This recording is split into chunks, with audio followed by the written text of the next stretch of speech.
नमस्कार दोस्तों, आज की यह वीडियो बहुत दर्द भरी होने वाली है। जब भी प्रेम की बात होती है तो श्री कृष्ण राधा के प्रेम की मिसाल सबसे पहले आती है। राधा श्री कृष्ण के प्रेम को जीवात्मा और परमात्मा का मिलन कहा जाता है। राधा श्री कृष्ण के बचपन का प्यार थी। श्री कृष्ण जब 8 साल के थे तब दोनों ने प्रेम की अनुभूति की। राधा श्री कृष्ण के दैवीय गुणों से परिचित थी। उन्होंने जिंदगी भर अपने मन में प्रेम की स्मृतियों को बनाए रखा। यही उनके रिश्ते की सबसे बड़ी खूबसूरती है। कहा जाता है कि श्री कृष्ण को केवल 2 ही चीजें सबसे ज्यादा प्रिय थी। ये दोनों चीजें भी आपस में एक दूसरे से गहराई से जुड़ी हुई थी, बांसुरी और राधा। कृष्ण की बांसुरी की धुन ही थी जिससे राधा श्री कृष्ण की तरफ खींची चली गई। राधा की वजह से श्री कृष्ण बांसुरी को हमेशा अपने पास ही रखते थे। भले ही श्री कृष्ण और राधा का मिलन नहीं हो सका, लेकिन उनकी बांसुरी उन्हें हमेशा एक सूत्र में बांधे रही। श्री कृष्ण के जितने भी चित्रण मिलते हैं उनमें बांसुरी जरूर रहती है। भगवान श्री कृष्ण से राधा पहली बार तब अलग हुई जब मामा कंस ने बलराम और कृष्ण को आमंत्रित किया। वृंदावन के लोग यह खबर सुनकर दुखी हो गए। मथुरा जाने से पहले श्री कृष्ण राधा से मिले थे। राधा कृष्ण के मन में चल रही हर गतिविधि को जानती थी। राधा को अलविदा कह कृष्ण उनसे दूर चले गए।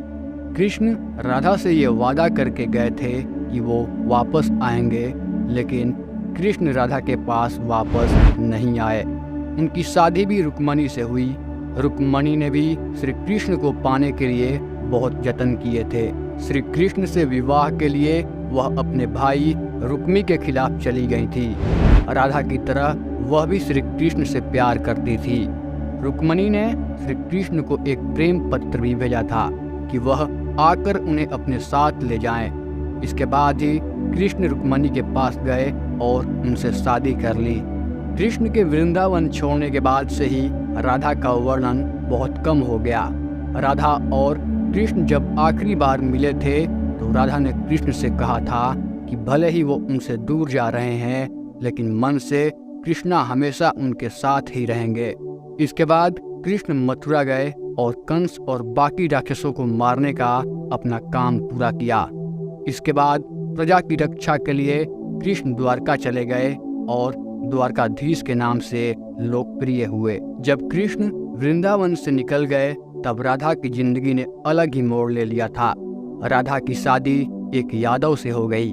राधा ने अपने दाम्पत्य जीवन की सारी रस्में निभाई और बूढ़ी हो गई। सारे कर्तव्यों से मुक्त होने के बाद राधा आखिरी बार अपने प्रियतम कृष्ण से मिलने गई। जब वह द्वारका पहुंची तो उन्होंने कृष्ण के रुक्मिणी और सत्यभामा से विवाह के बारे में सुना, लेकिन वह दुखी नहीं हुई। जब कृष्ण ने राधा को देखा तो बहुत प्रसन्न हुए। दोनों संकेतों की भाषा में एक दूसरे से काफी देर तक बातें करते रहे।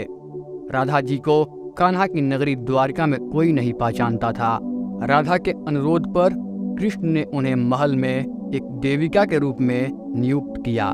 राधा दिन भर महल में रहती थी और महल से जुड़े कार्य देखती थी। मौका मिलते ही वह कृष्ण के दर्शन कर लेती थी, लेकिन महल में राधा ने श्री कृष्ण के साथ पहले की तरह का आध्यात्मिक जुड़ाव महसूस नहीं कर पा रही थी। इसलिए राधा ने महल से दूर जाना तय किया। उन्होंने सोचा कि वह दूर जाकर दोबारा श्री कृष्ण के साथ गहरा आत्मीय संबंध स्थापित कर पाएंगी। उन्हें नहीं पता था कि वह कहाँ जा रही हैं, लेकिन भगवान श्री कृष्ण जानते थे। धीरे धीरे समय बीता और राधा बिल्कुल अकेली और कमजोर हो गई। उस वक्त उन्हें भगवान श्री कृष्ण की आवश्यकता पड़ी। आखिरी समय में भगवान श्री कृष्ण उनके सामने आ गए। कृष्ण ने राधा से कहा कि वह उनसे कुछ मांगे, लेकिन राधा ने मना कर दिया। कृष्ण के दोबारा अनुरोध करने पर राधा ने कहा कि वह आखिरी बार उन्हें बांसुरी बजाते देखना चाहती हैं।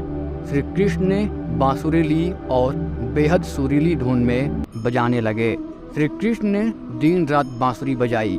जब तक राधा आध्यात्मिक रूप से कृष्ण से विलीन नहीं हो गई, बांसुरी की धुन सुनते सुनते राधा ने अपने शरीर का त्याग कर दिया।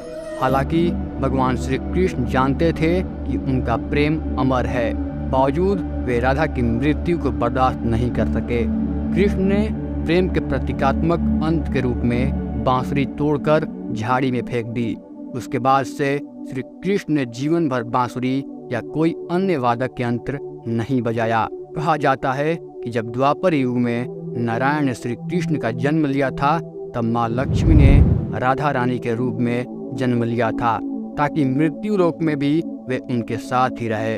तो आज के लिए बस इतना ही, और ऐसी वीडियो के लिए please subscribe our channel Ankaj tales. हर हर महादेव।